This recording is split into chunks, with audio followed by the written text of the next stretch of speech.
Kamusta mga kabayan? Ni hao! Ngayon po is magluluto po tayo ng ating ulam na panghapunan. Tara po!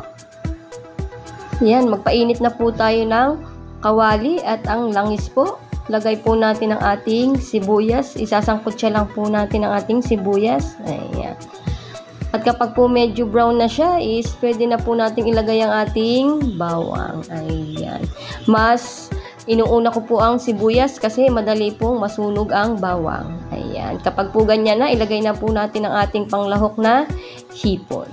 Ayan. Yung hipon na po yan is luto na. Ang nabibili po dito ng amo ko minsan ay hindi na fresh. Nakaano na po siya, nakalabon na, may lasa na po siya. Kaya yan, igigisa na po natin. Ilagay na po natin ang ating kayote. Ayan, kayote, sayote. Iyan po ang ilalagay nating gulay. Ayan, gisa-gisa lang po natin.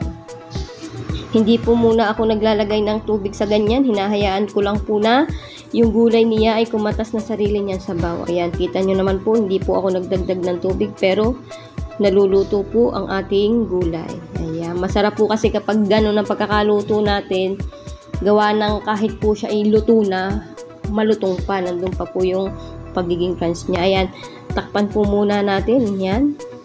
Tingnan nyo po, oh. Ganyan po yung sinasabi ko. Wala po tayong ilalagay na kahit anong pangpalasa. Yan na po yung mas nasasarapan po sila sa matabang. Ayan, kapag po okay na, ilagay na po natin ang ating repolyo. Ayan, isa sa paborito kong gulay. At ayan po, nagtatanong nga po yung amo ko kung bakit meron ng sayote is meron pang repolyo. Sabi ko, wag kang mag-alala at ito ay masarap. Ayan. Simple lang po ito pero masarap. Ayan lang. Hintayin lang po nating malanta yung ating gulay. Ngayon po is tatakpan po muna natin ng medyo sumabaw-sabaw po ng kaunti. Ayan, i-check na po natin ngayon. At ayan na po, medyo maluluto na po yung ating ulam. Ayan, at ngayon po is okay na po ang ating ginisang sayote na may repolyo at hipon. Ayan, thank you po Lord sa lahat ng blessing at sa lahat po ng nanonood ng video ko. Maraming salamat po. Bukas po ulit. Salamat!